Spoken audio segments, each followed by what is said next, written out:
وبركاته. إن الحمد لله نحمده ونستعينه ونستغفره ونعوذ بالله من شرور أنفسنا وسيئات أعمالنا. من يهده الله فلا مضل له ومن يضلل فلا هادي له. أشهد أن لا إله إلا الله وحده لا شريك له وأشهد أن محمدا عبده ورسوله صلى الله وسلم عليه وعلى آله وأصحابه وسلم تسليما كثيرا. قال الله تعالى في القرآن العظيم: يا أيها الذين آمنوا اتقوا الله حق تقاته ولا تموتن إلا وأنتم مسلمون. Ma'asyiral muslimin, ikhwani fid din wa akhwati fillah, rahimani wa rahimakumullah. Kembali kita bersyukur kepada Allah Subhanahu wa taala karena pada malam hari ini Allah kembali mempertemukan kita di dalam masjid, di dalam tempat yang amat sangat Allah cintai ini, masjidnya. Sebagaimana sabda Nabi yang sering kita dengar, hadis sahih, Rasulullah bersabda, ahabbul baqa'i ilallahi masjiduha. Tempat yang amat sangat dicintai oleh Allah Subhanahu wa taala di permukaan bumi ini adalah masjid.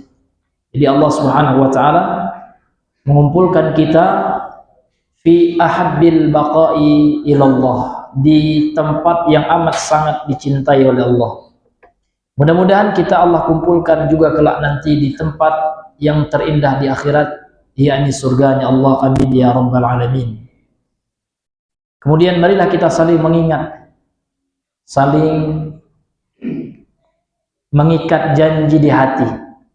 Kalau seandainya kelak mungkin di antara kita Allah takdirkan untuk duluan menginjakkan kakinya di surga, janganlah lupakan saudara-saudara kita yang lain, terutama saya sendiri, Pak, ya. Jangan kita lupakan, ya, kita ingat. Mudah-mudahan Allah Azza wa Jalla memudahkan kita kelak di akhirat, di hari yang mana tidak ada keraguan sedikit pun akannya. Ini rukun iman kita, beriman kepada hari akhir, termasuk diantaranya adalah beriman kepada surga dan neraka. Karena Rasulullah sebagaimana dalam hadis Sahih Al-Bukhari, man syahida an la ilaha illallah wa anna Muhammadan Rasulullah wa anna Isa Abdullahi wa Rasuluhu wa kalimatu alqaha ila Maryam wa ruhun minhu wa anna al-jannata haqqun wa an-naru haqqun adkhalallahu al-jannata ala ma kana min al-amal. Kata Nabi sallallahu alaihi wasallam, man syahida an la ilaha illallah, barang siapa yang bersaksi tidak ada ilah sesembahan yang berhak disembah secara benar kecuali Allah, kemudian dia bersaksi sungguhnya Nabi Muhammad adalah hamba dan Rasulnya, dan dia juga percaya, yakin Nabi Isa itu adalah hamba Allah, adalah utusan Allah, adalah sesuatu yang Allah ciptakan dari kalimat Allah, yaitu kun. Kemudian Nabi Isa adalah roh yang Allah ciptakan. Kemudian dia meyakini annal jannata haqq, sesungguhnya surga itu adalah benar. Kemudian neraka itu juga benar. Maka kalau ada keyakinan itu, Bapak Ibu, dan tidak ada sedikit pun rasa ragu dalam keyakinan kita, maka Rasul menjamin adkhalahul jannata ala ma kana minal amal. Allah akan masukkan dia ke dalam surganya Allah. Jadi kalau seandainya Bapak Ibu sekalian mungkin Allah takdirkan menjadi orang yang masuk surga, amin ya rabbal alamin, tanpa hisab dan adab, maka jangan kita lupakan saudara kita.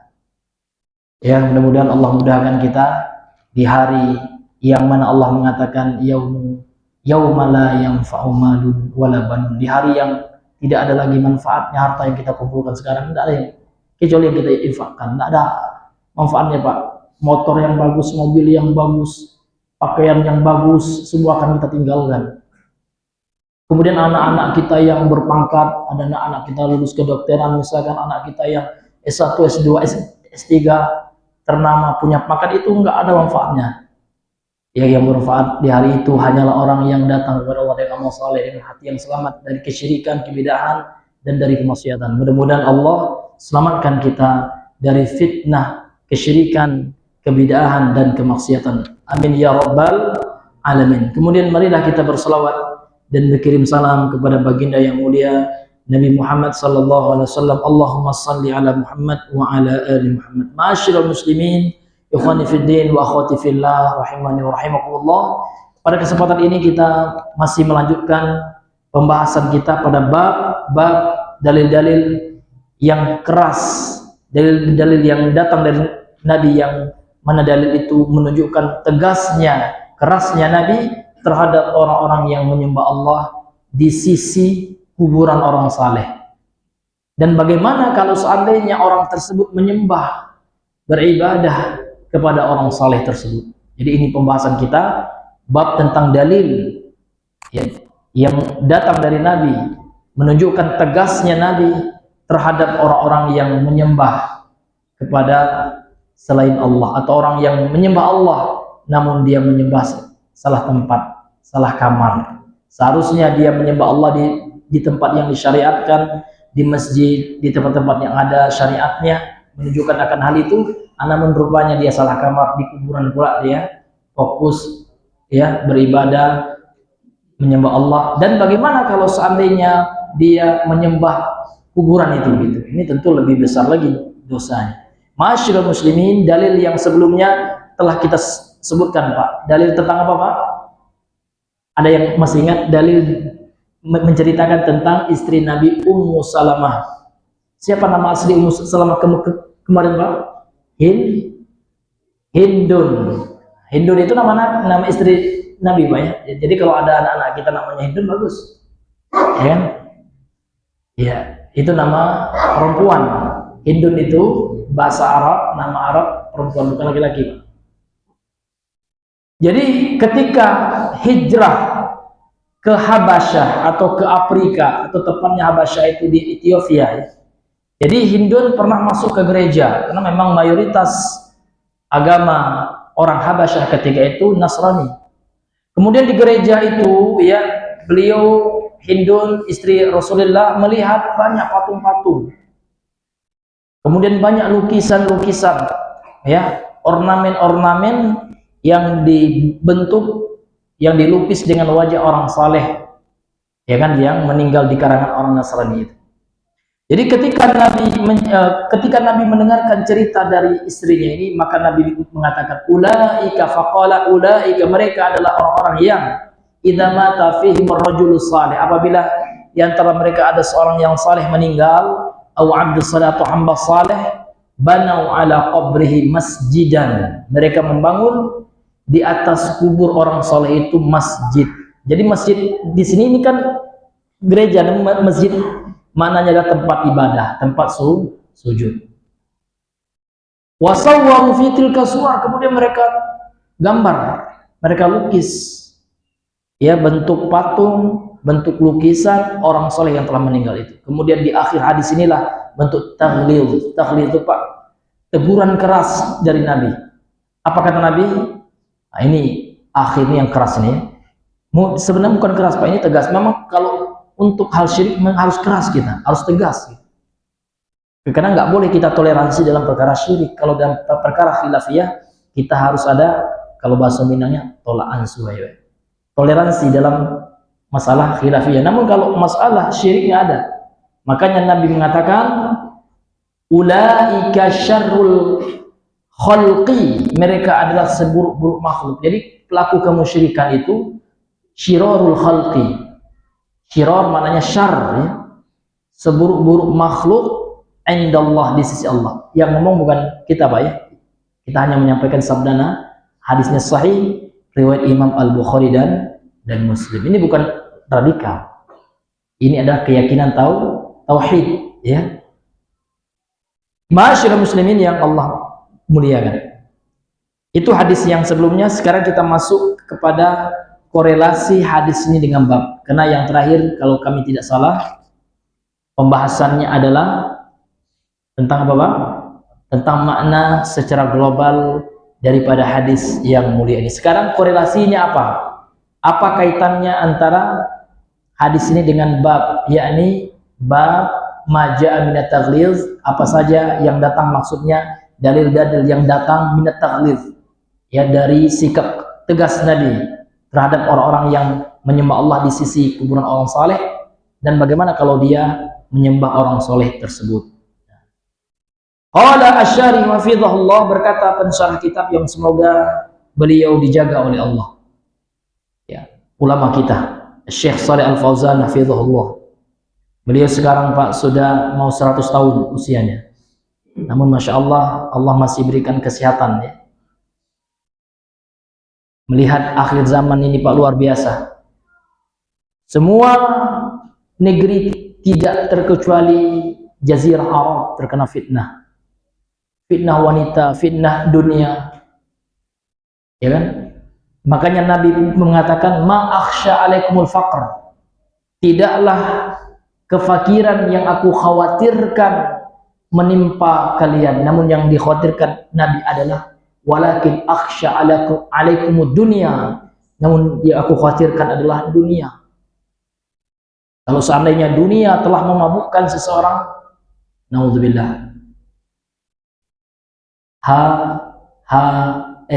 jadinya H2S, haram halal, H3S, halal haram hantam saja, naudzubillah. Musik dihantam juga, ya, orang-orang apa, orkesan dihantam saja, naudzubillah min dzalik. Biduan wanita, naudzubillah, ini fitnah. Maka para ulama Ahlussunnah tetap konsisten, ya, tetap mereka teguh dalam pandangannya, menyampaikan hadis Nabi, musik haram. Karena itulah hadis Nabi, bukan radikal itu. Itulah hadis Nabi. Sama seperti babi haram, ya kan? Karena itulah firman Allah. Tapi kan enak Pak Ustaz, na'udzubillah. Disitulah keimanan kita, Pak. Kita beriman kepada Allah, ya, maka kita harus menahan nafsu kita karena Allah. Itulah baru kita dapat surga. Dan Allah mengatakan, wa amma man khafa maqama rabbi, barang siapa yang takut dengan Allah, dengan kedudukan Allah, kebesaran Allah, wa nahan nafsa 'anil hawa, kemudian dia tahan hawa nafsunya dari melakukan yang haram itu, dari dengerin musik gitu, ya, kan enak betul, dari berzina, naudzubillah. Zina luar biasa, ya, tidak ada zina laki perempuan sekarang, laki-laki sama laki-laki berzina juga, ya kan? Homoseksual, naudzubillah, sekarang meningkat, grafiknya meningkat. Makanya sekarang MUI meminta kepada para dai, ya, untuk getol menyuarakan perang terhadap LGBT atau LGBT. Nah, ini luar biasa sekarang, grafiknya meningkat. Mereka sudah mulai masuk ke ranah hukum, ingin minta pelindungan HAM. Kami juga manusia, ya, kami minta dilindungi, ini hak kami ini. Penyuka lobang tai itu, na'udzubillahi min dzalik, itu luar biasa. Kalaulah berzina saja tanpa nikah haram, apalagi itu nikahnya nggak sah, ya, na'udzubillah, ini luar biasa. Bahkan anak-anak kecil laki-laki, Pak, kita dahulu khawatir kalau anak perempuan, anak laki-laki tambah khawatir juga kita, Pak, karena mereka terkadang tidak hanya mencabuli anak-anak perempuan, anak laki-laki pun di apanya, ya, dicabuli juga laki-laki. Na'udzubillah, ini luar biasa, ya, fitnah akhir zaman ini. Maka kita hati-hati betul, Pak. Ingat, bapak yang punya anak laki-laki, anak perempuan memang harus dijaga, Pak. Anak laki pun harus juga sekarang, ya. Jangan sampai anak laki-laki kita menjadi korban pencipta lubang tai itu. Na'udzubillahi min dzalik. Ini luar biasa, ya. Hati-hati, Pak, ya. Kita bukan menakut-nakuti, tapi memperingatkan, hati-hati. Kalau kita pondokkan anak kita, ya, jelas pondok pesantrennya ada namanya track record, ya. Kita pelajari betul ini pondok pesantrennya pernah nggak nih, kan gitu. Dan lihat bagaimana pengaruh perhatian pengurusnya. Nah, hati-hati, Pak, ada juga pondok pesantren nggak ada pedulinya, ya, ya kan? Kalau seandainya pengurusnya nggak peduli, cuman diserahkan kepada musrid yang apalah daya musrid gitu, ya, iya. Kemudian yang lainnya sibuk tidak fokus, ini hati-hati. Makanya butuh sistem peraturan yang tegas. Kita baca apa peraturannya, kemudian bagaimana kedisiplinan pengelola pondok itu. Jangan kayak kita ya, sering keluarnya, jarang di pondok. Kalau seperti itu mundur aja di pondok, berarti nggak cocok gitu ya. Memang ada tipe orang tua yang sukanya keluar, ya kan? Ada tipe yang memang suka di pondok, namun jangan sampai kita punya pondok namun keluar gitu. Kalau ingin berdakwah di pondok ya fokuskan. Kalau ingin dakwah di luar udah salamah pondok ya, ilal liqa ya. Udah, kita fokus di luar gitu. Seperti itu. Sehingga Bapak, sehingga anak-anak betul-betul tidak kita abaikan. Ini Pak, ini nasihat yang luar biasa. Ini nasihat daripada asatis senior Pak, bagi orang yang mulai pondok. Kenapa? Kalau nggak pernah perhatiin, ntar banyak kejadian di pondok ini itulah, anaknya nakal, ada yang kabur, ada yang melakukan hal-hal yang nggak baik lah gitu.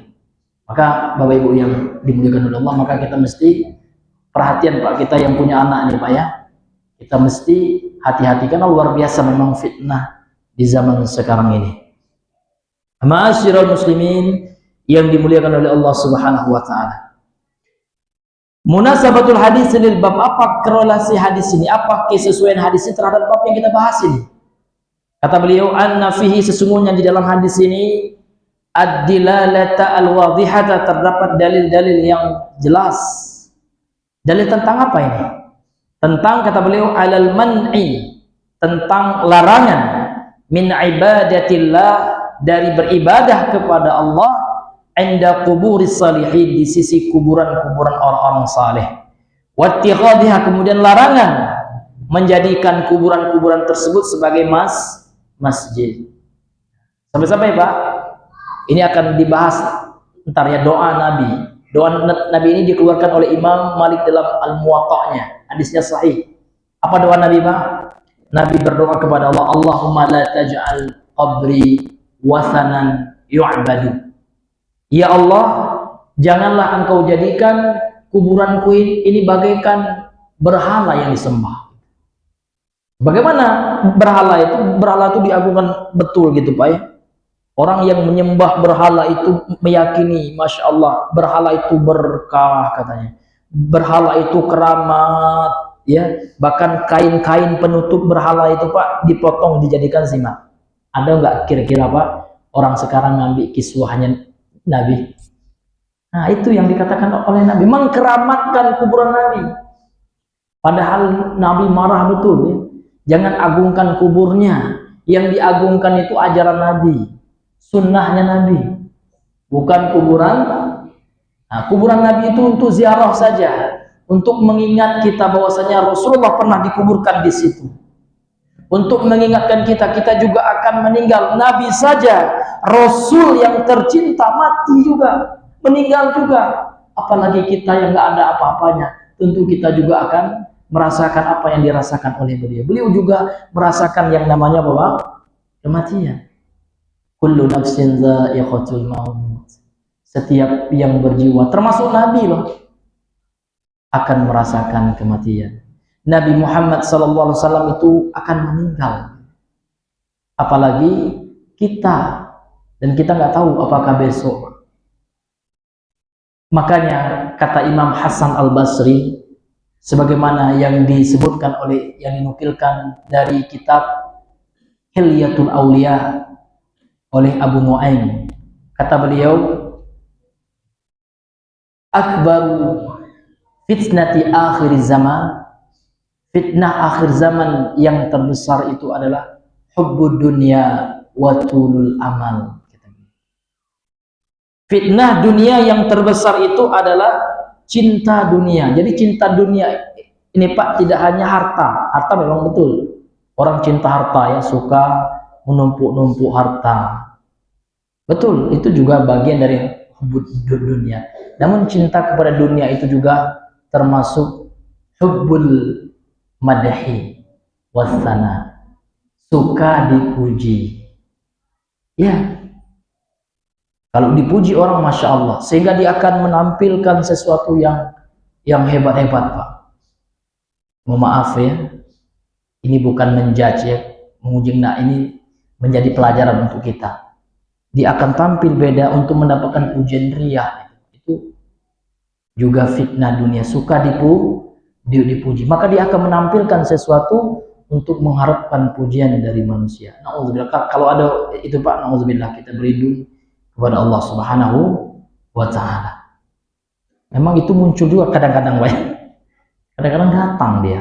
Maka ketika dah datang Pak, maka kita harus sadar, ini nauzubillah, ini syaitan. Ini akan menghancurkan amal kita. Maka ya kita tolak itu, kita lawan. Kemudian juga termasuk dunia itu Pak, hubbul jah wal makana, cinta kehormatan dan kedudukan.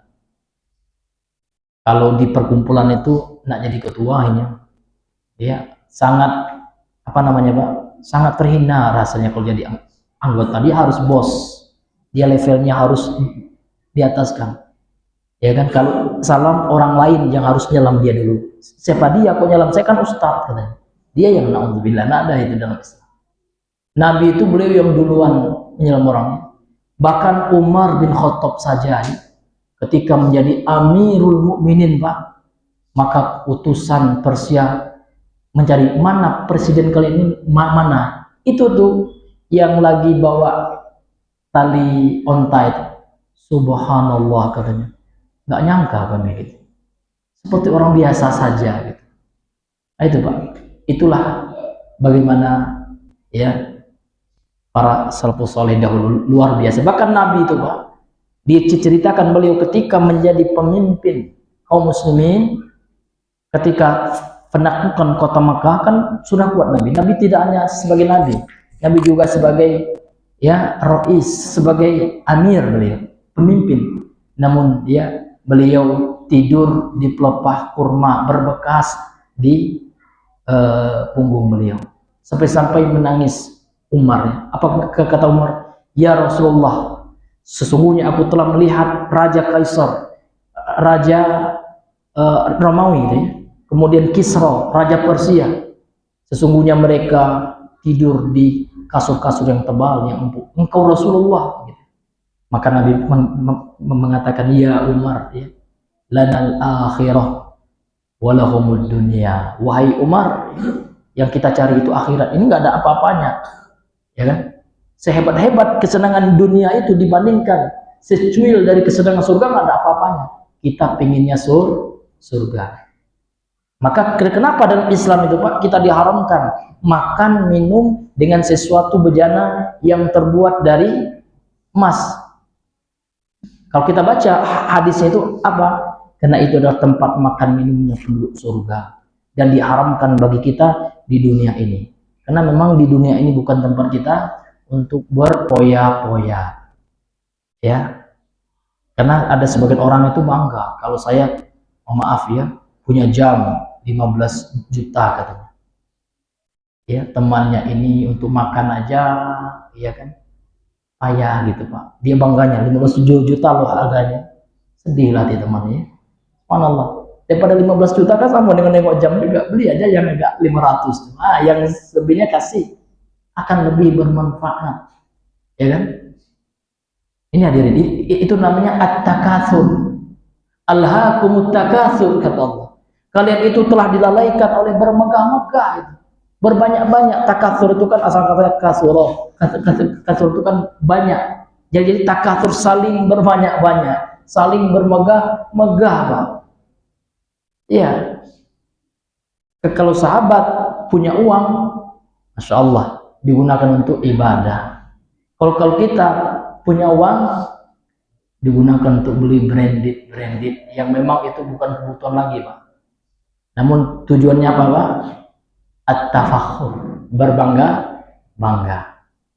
Namun ada berbangga-bangga, kata Imam Ibnu Qayyim, yang lebih parah daripada bangga-bangga dengan harta. Ada yang tahu Pak? Ini perkataan beliau dari kitabnya Uddatus Sabirin. Apa kata beliau? At-tafakhur bil ilmi aswa'u halan minat tafakhuri bil mal. Ternyata bangga-bangga dengan ilmu itu lebih buruk, lebih tercela kondisinya daripada orang berbangga-bangga dengan harta. Kalau orang bangga-bangga dengan harta, saya ini yang paling kaya, saya yang hebat ya, itu tercela ya. namun ternyata kata beliau orang yang bangga dengan ilmunya, sayalah yang paling hebat, saya kan ustaz, saya kan syekh ya. Antum apa baca Quran aja goblok antum ini, naudzubillah. Ini contoh Pak ya. Ya, naudzubillah Pak. Ini kata Imam Ibnu Qayyim rahimahullah, orang yang bangga dengan ilmu agama itu Pak, menganggap besar dengan ilmu agama ini lebih parah, lebih buruk daripada orang yang bangga dengan kekayaannya. Itu sombong, naudzubillah. Orang sombong itu kata Nabi sallallahu alaihi wasallam apa Pak, tidak akan masuk surga, naudzubillah. Maka enggak bermanfaat ilmunya kalau sombong. Maka itu untuk kita kalau belajar ilmu nih Pak, untuk supaya lebih tawadhu. Itu baru ada manfaat ilmunya. Tapi kalau kita belajar ilmu Pak, semakin kita merasa hebat, semakin kita merendahkan orang yang belum belajar, yang belum tahu Pak ya, maka sia-sialah ya ilmu kita. Itulah adab yang sebenarnya. Makanya kalau kita rendah hati, maka akan Allah angkat kita. Ma tawadhu'al abdu ya lillah illa rafa'ahu Allah. Tidaklah seorang hamba itu merendahkan dirinya tawadhu karena Allah, melainkan Allah akan angkat ya derajatnya. Maka sifat sombong ini luar biasa Pak. Sombong dengan harta tercela, namun kalau sombong dengan ilmu lebih tercela lagi. Ya, makanya orang yang tidak sombong itu Pak mau diberikan masukan, walaupun yang ngasih masukan ini orang yang hanya bisa baca alif ba ta tha. Kalau kita salahkan kita nggak masuk, walaupun kita udah belajar ini S1 S2 agama gitu ya, udah mondok puluhan tahun misalkan, kan nggak masuk kita bayar. Kalau masuk mau nandingin Nabi berarti, mau pengen jadi Nabi berarti itu ya, Nabi ya gitu ya, kan enggak. Maka kalau ada orang yang ngasih nasihat jangan marah gitu, jangan bilang antum siapa, antum kan enggak ustaz. Nah, bilang enggak boleh. Kata-kata yang seperti itu luar biasa Pak. Maka hadirin yang dimuliakan oleh Allah Subhanahu wa taala. Nabi saja, ini Nabi Pak. Ya, Nabi saja pernah mengumpulkan sahabatnya, ini disebutkan dalam hadis sahih. Siapa pada hari ini yang pernah merasa dizolimi oleh Muhammad? Siapa gitu ya? Kalau seandainya ada, sekarang kisoslah aku gitu. Siapa yang pernah kira-kira terpukul atau tertampar atau terzolimi apa, balas. Itu Nabi ya, luar biasa beliau. Lantas berdirilah seorang sahabat yang namanya Uqashah bin Mihsan. Ya. Kemudian saya ya Rasulullah gitu ya. Engkau dulu pernah lupa saya kan pas merapatkan sholat atau apa ya? Ya terkena ya ada bagian tubuh beliau gitu ya yang terkena oleh Nabi ya. Maka kata Nabi, oke, kalau seperti itu balaslah gitu ya. Nah, dibukanya badannya oleh Nabi, pas dibuka itu dipeluknya sama Misal. Sesungguhnya aku nggak mau membalas ya Rasulullah, tapi aku ingin mencium dia dirimu, aku rindu. Itu rasa cinta sahabat lah gitu. Nah, itu khusus Nabi Pak ya, karena memang Nabi itu sahabat bertabaruk dengan keringatnya, dengan asar ya, dengan bekas-bekas Nabi SAW. Tapi kalau selain Nabi tidak boleh ya. Ini khusus untuk Nabi saja Bapak Ibu yang dimuliakan oleh Allah Azza wa Jalla. Baik Bapak Ibu yang Allah muliakan, kita kembali kepada perkataan Syekh Shalih Al Fauzan. Kenapa dilarang? Ya, kenapa dalil ini melarang orang beribadah di sisi kuburan orang saleh dan menjadikan kuburan itu sebagai masjid? Alasannya kata beliau, li'anna dzalika min fi'lin nasara. Karena hal itu adalah perbuatan orang-orang Nasrani, di antara perbuatan orang Nasrani, dan kita tidak boleh tasyabbuh dengan orang-orang Nasrani. Jadi kalau kita salah ya, misalkan kita ikut tasyabbuh dengan ibadahnya orang Hindu, ya legowo aja. Jangan kita cari dalih gitu. Ya subhanallah, itu Pak, fitnah ilmu itu seperti itu Pak. Orang yang sudah merasa berilmu Pak ya, diingatkan terkadang dia ya sombong dan mencari dalih. Kan boleh kata dalam mazhab Hanafi gini-gini, itu bukan dalil ya. Ini hadirin, ya itu yang mutasyabih namanya. Ini sudah ada yang muhkam, yang jelas dalil melarang kita tasyabbuh dengan ibadahnya orang Hindu. Dicari-cari gitu ya, dicari-cari yang mutasyabih. Untuk apa? Untuk melegalkan kesalahannya. Ada juga yang seperti itu Pak. Na'udzubillahi min dzalik. Ya, artinya apa, seharusnya minta maaf aja, ya salah saya ya. Semedi itu bukan dari ajaran Islam. Minta maaf aja, enggak dicari pula, dan na'udzubillah. Itulah fitnah. Fitnah syuhrah namanya. Dia sudah merasa berilmu seperti itu ya.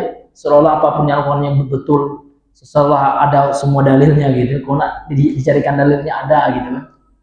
Na'udzubillah min dzalik. Kemudian juga fitnah wanita ini luar biasa. Ya, bahkan ada orang di zaman sahabat itu Pak, bahkan muadzin murtad karena fitnah wanita. Nak naik ke masjid kan di zaman dulu itu tinggi kan. Pas dia nak azan nampaklah ya orang yang Nasrani gitu ya. Orang ahlul kitab Nasraniyah tinggal di dekat masjid, tertarik dia. Lama-lama nengok, makanya dalam agama kita pun jaga mata Pak ya. Iya, karena kalau lama-lama nggak kita jaga mata ini, akhirnya meracuni hati kita. Sehingga disebutkan dalam hadis yang dhaif gitu ya. Namun hadis ini dinukilkan oleh Imam Ibnu Qayyim dalam kitabnya Ad-Da'wa Dawa gitu ya. Pandangan mata itu ini adalah anak racun panah yang paling berbahaya gitu. Kalau seandainya kita tidak jaga, maka akan menancap kita gitu. Pandangan itu akan menancap hati kita dan menghancurkan hati kita, sehingga akan tergoda kepada hal yang haram. Maka muazin ini Pak lihat ya, tertarik dia ya. Pas azan lihat terus, dia nggak jaganya pandangannya, ada kecintaannya, suka, akhirnya kan lama-lama dia suka. Akhirnya ditemuilah wanita itu, sesungguhnya saya ini suka, sudah lama memendam rasa kepada saudari gitu ya. Mau nggak saudari menjadi istriku? Oh, mana bisa katanya. Kenapa emangnya? Saya kan anak pendeta katanya. Boleh kalau kamu ingin sama saya, namun kamu masuklah ke agama kami dan murtadlah dari Islam. Kemudian ternyata Pak, laki-laki na'udzubillah ini lebih mencintai dunia wanita daripada Allah. Akhirnya Bapak murtad, na'udzubillah. Ini fitnah wanita. Ini muadzin di zaman sahabat ini. Bagaimana keimanannya dengan orang zaman kita, nggak ada apa-apanya gitu ya. Bisa juga terfitnah dengan wanita. Ini na'udzubillah Pak. Na'udzubillahi min dzalik. Na'udzubillah. Kemudian kata beliau, wa man fa'alahu, barang siapa yang melakukan perbuatan itu, yakni beribadah kepada Allah di sisi kuburan orang soleh dan menjadikan kuburan itu sebagai masjid, kan itu inti hadis larangan itu ya. Kata beliau, wa man fa'alahu, barang siapa yang mengerjakannya, maka Nabi mengatakan apa? Fahuwa min syiraril khalqi, maka sesungguhnya dia termasuk makhluk yang terjelek di sisi Allah, makhluk yang terburuk di sisi Allah. Na'udzubillah min dzalik. Kemudian kita masuk kepada pembahasan yang berikutnya. Beliau berkata, ma yustafadu minal hadis, apa saja istifadah, pelajaran yang bisa kita ambil dari hadis tersebut. Yang pertama, pelajaran yang pertama, al-man'u min ibadatillahi 'inda quburis salihin, larangan dari beribadah kepada Allah di sisi kuburan-kuburan orang-orang saleh. Kubur jamak dari qabr, kita terjemahkan kuburan-kuburan, artinya kuburan apapun ya, termasuk kuburan Nabi. Nggak boleh Pak, tidak boleh kita sholat ya menghadap kepada kuburan, termasuk kuburan Nabi. Namun kuburan Nabi kan alhamdulillah itu sudah diapa Pak? Sudah dilapisi, dipagari dengan 3 lapisan. Namun ke kuburan langsung itu Pak tidak boleh. Li'annahu, kenapa?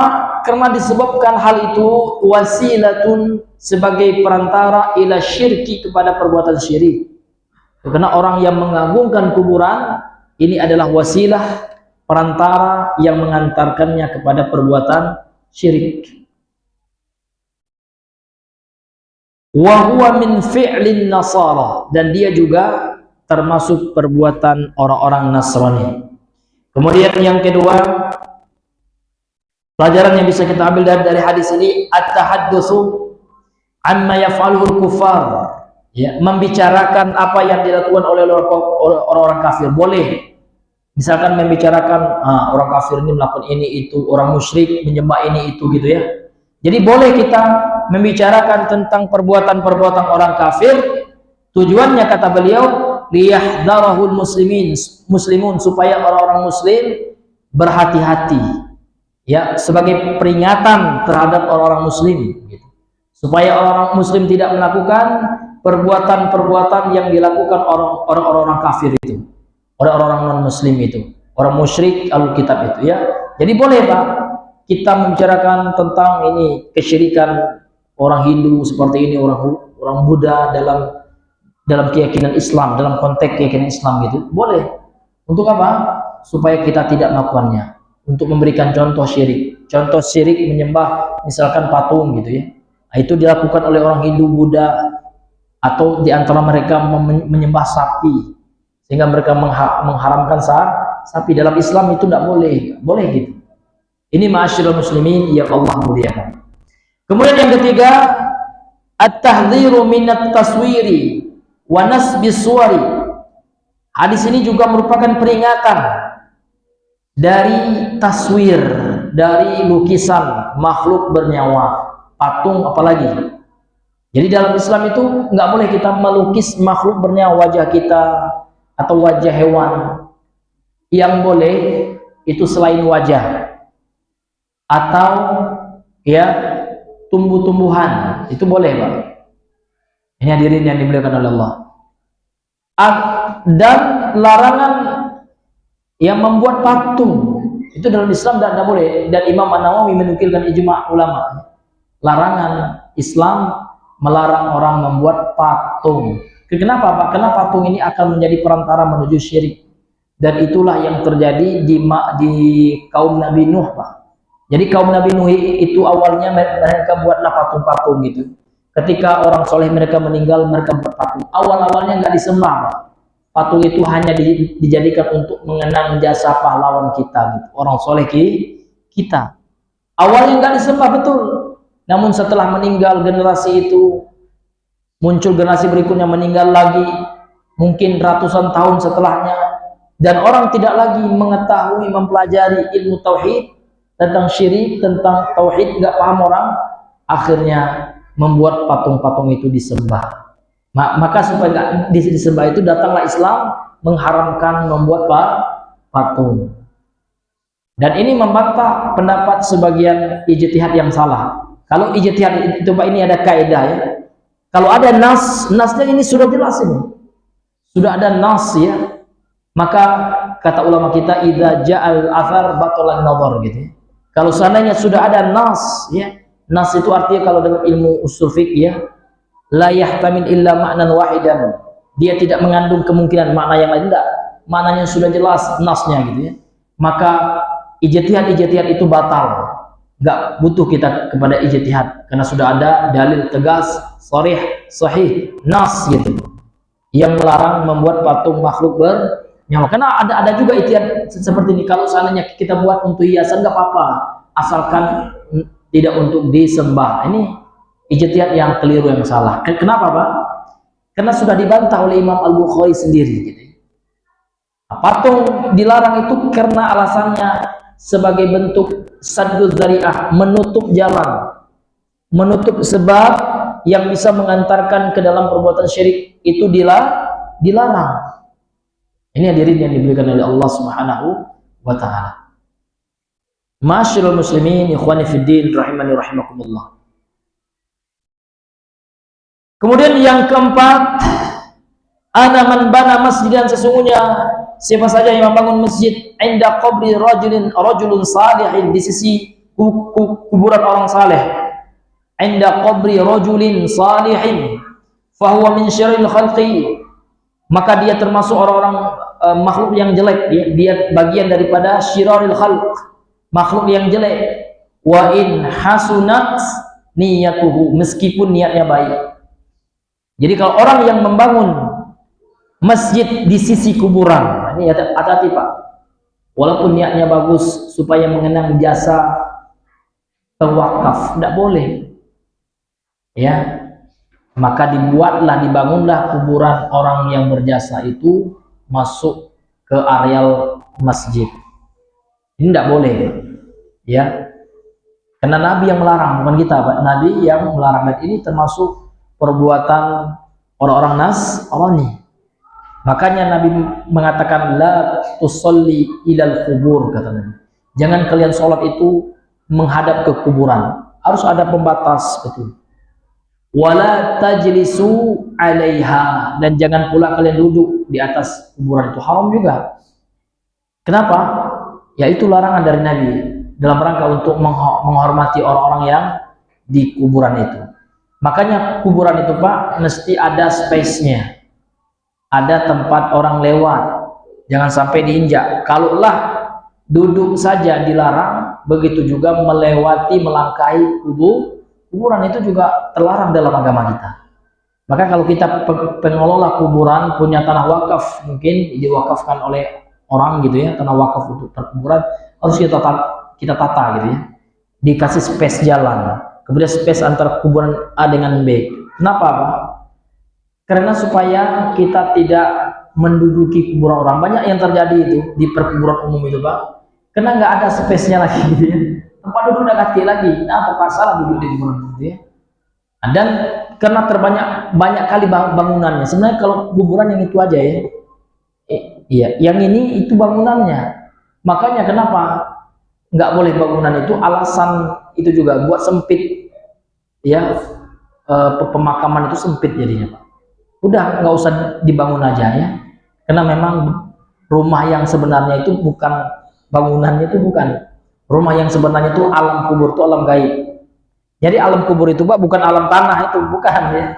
Alam kubur itu alam gaib, alam arwah sebelum alam akhirat. Karena ada alam dunia sekarang, setelah kita meninggal nanti ada apa Pak? Alam kubur. Alam kubur itu gaib gitu ya, yang tidak bisa kita lihat dengan panca indera kita. Kemudian setelahnya adalah alam akhirat ya.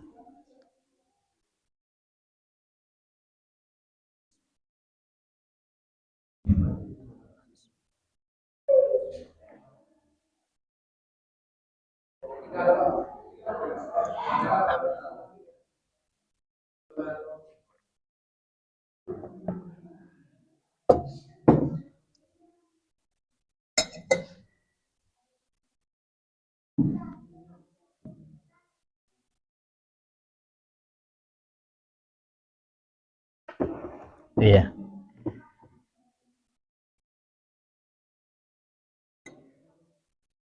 Jadi yang keempat, pelajaran yang keempat, ana man bana masjidan 'inda qabri rajulun salihin. Sesungguhnya siapa saja membangun masjid di sisi kuburan orang saleh, maka dia termasuk makhluk yang terjelek walaupun niatnya baik.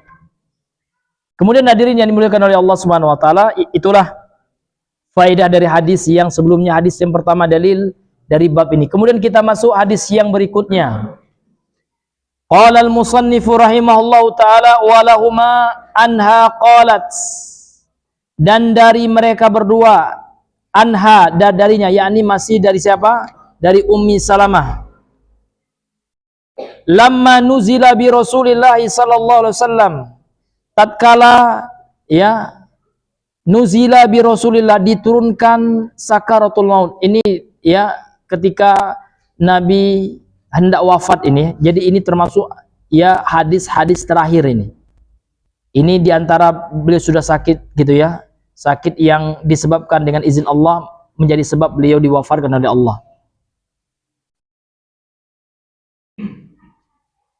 Jadi lamma nuzila bi Rasulillah itu maksudnya adalah nazala bihi malakul maut, ya ketika malaikat maut itu ya turun kepada Nabi, Allah utus ya untuk bersiap-siap mengambil ruh yang suci dari Nabi sallallahu alaihi wasallam.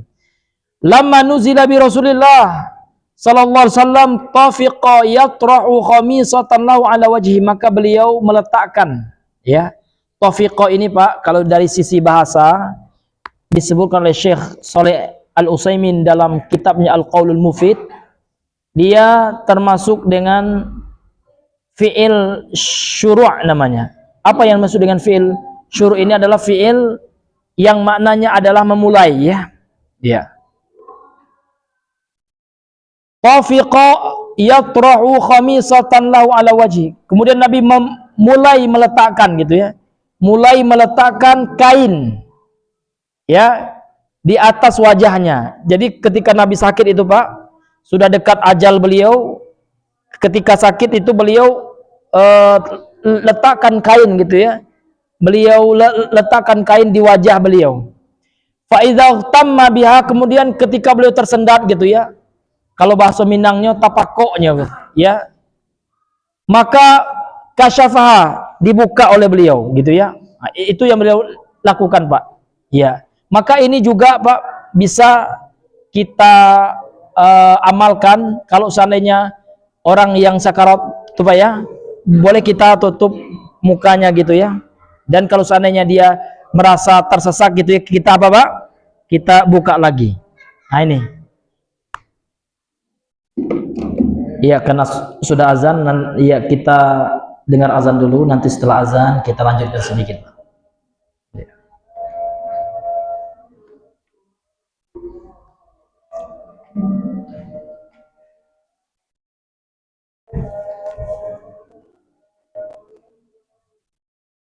Allahu Akbar, Allahu Akbar.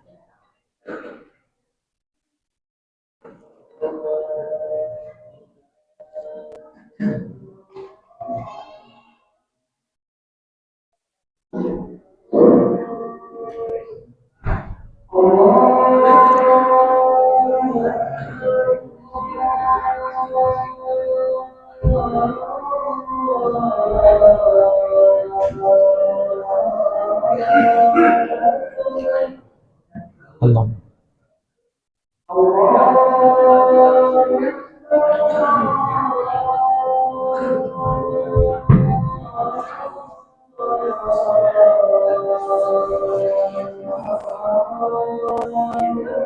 Allahu Akbar, Allah.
La haula wala quwata illa billah.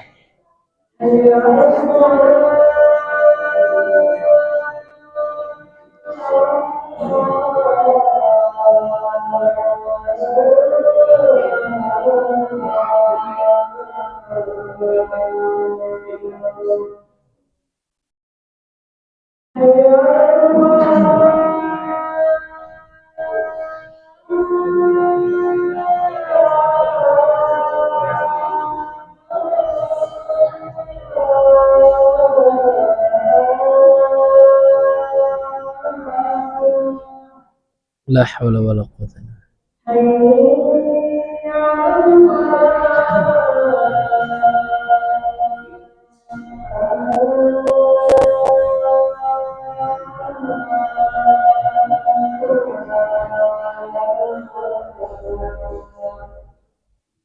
la haula wala quwata.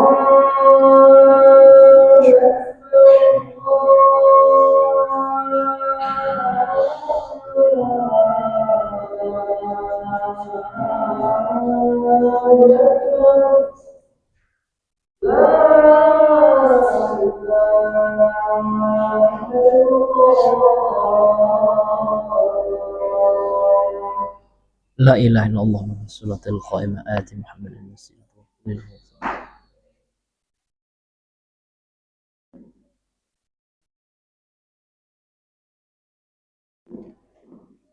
Ya, kita lanjutkan sedikit. Jadi dalam hadis ini, lamma nuzilah, tatkala turun, nuzila ini maksudnya nanti ya, nazala bihil malakul maut, itu artinya nazala bihi malakul maut. Apabila turun malaikat maut, tatkala turun malaikat maut kepada Nabi, ya bi Rasulillah, terhadap Nabi sallallahu alaihi wasallam, tafiqa yatrahu. Lihat Pak, ada kata tafiqa, ini ada faidah lughawiyah. Dalam ilmu nahwu Pak, ada yang disebut dengan istilah af'alu syuru'. Fiil-fiil yang maknanya mulai. Contoh akhadha, ja'ala, tafiqa, yang artinya sama, memulai. Namun biasanya setelah fiil syuru' ini diikuti oleh fiil mudhari'. Contoh akhadha yaktub, jangan diartikan mengambil sedang menulis, enggak, mulai menulis. Akhadha yaktubu ala sabura, ya. Akhadha yaktubul mudarrisu ala al-maktub ala as-sabura, misalnya. Guru itu mulai menulis di atas papan tulis. Ya, akhadha tafiqa sama. Namanya dalam ilmu nahwu fi'lu syuru' atau af'alu syuru'. Fi'il-fi'il yang memberikan makna mulai. Ya, awal gitu. Nah, ya itu bisa dilihat Pak di Google, ada juga. Ketik aja apa itu fi'il syuru' dalam nahwu, ada ya. Nah, ini hadirin yang dimuliakan oleh Allah Subhanahu wa taala. Kemudian yatrahu, beliau mulai meletakkan gitu, khamisatan, kain. Ini bukan gamis nih, ini kain ya. Ala wajhi, khamisatan lahu ala wajhi. Kain beliau di atas, beliau taruh di atas mukanya, wajah beliau. Fa idza utamma biha, kalau seandainya tersendat beliau napasnya gitu ya, kasyafa, beliau buka. Faqala wa huwa kadzalika, beliau bersabda dalam keadaan seperti itu. Ini Pak, lihat, di akhir hayat saja Nabi masih mengingatkan umatnya terhadap bahaya kesyirikan. Lihat, kita renungi hadis ini. Dalam keadaan seperti itu Nabi bersabda, la'natullahi 'alal yahudi wan nasara, laknat Allah atas orang-orang Yahudi dan Nasrani. Kenapa Allah laknat gitu ya? Ini alasannya. Ittakhadhu, karena mereka telah menjadikan qubur anbiya'ihim masajidah, kubur-kubur para nabi mereka sebagai tempat ibadah, sebagai masjid. Kita tahu Pak ya, orang Nasrani itu enggak di masjid ibadahnya. Ibadahnya di gereja. Bahasa Arabnya kanisah. Iya. Namun masjid di sini maknanya adalah tempat ibadah, tempat sujud. Mereka sujud ke kuburan orang saleh. Na'udzubillah min dzalik. Lihat, dalam keadaan seperti itu saja Nabi masih mengingatkan bahayanya syirik gitu ya. Ini luar biasa Nabi. Jadi Nabi itu dakwah awalnya tauhid, di akhir hayatnya juga dakwah tauhid. Ini luar biasanya Nabi. Sesuatu ini sudah di detik-detik terakhir. Sudah dekat ajal beliau. Beliau masih mengingatkan akan bahaya kesyirikan. Subhanallah, masya Allah. Yuhadziru ma sana'u, beliau mentahdir, memperingatkan kaum muslimin terhadap apa yang mereka lakukan oleh orang Nasrani itu. Diperingatkan, sehingga boleh tahdir itu Pak. Enggak semua tahdir yang dilarang. Yang tahdir yang dilarang serampangan, yang tidak sesuai fakta, yang asal tahdir itu tidak benar. Tapi kalau tahdir yang benar boleh, sebagaimana Nabi mentahdir orang Nasrani. Yuhadziru ma sana'u, Rasulullah memperingatkan dari apa yang mereka lakukan. Walau la dzalika, kalau seandainya bukan karena hadis itu, bukan karena larangan Nabi itu, ubriza qabruhu, mungkin kubur Nabi itu akan dikeluarkan Pak ya, akan dikubur di tengah-tengah keramaian. Ya. Namun enggak, kuburan Nabi ditaruh di dalam kamar. Itu dalam rangka itu supaya tidak ada orang yang tahu, sehingga orang tidak mengagungkan kuburan Nabi sallallahu alaihi wasallam. Ghairu annahu khusyiya, ya, diakibatkan, disebabkan beliau itu khawatir an yutakhadha masjidan, untuk dijadikan kuburannya sebagai masjid ya, sebagai tempat orang sholat, ibadah dan semisalnya. Akhrajahu, hadis ini sahih, dikeluarkan oleh Al-Imam Al-Bukhari dan Muslim dalam sahih mereka berdua. Wallahu taala a'lam bishawab. Mengingat waktu mungkin kita cukupkan sampai di sini ya. pembahasan kita malam hari ini. Mudah-mudahan kita tetap semangat Pak ya mempelajari tauhid ini. Lihat Nabi aja mau meninggal Pak, tetap menyampaikan tauhid. Ya, kita tentu mesti semangat belajar tauhid. Ya, subhanakallahumma bihamdika asyhadu an la ilaha illa anta astaghfiruka wa atubu ilaik. Assalamualaikum warahmatullahi wabarakatuh.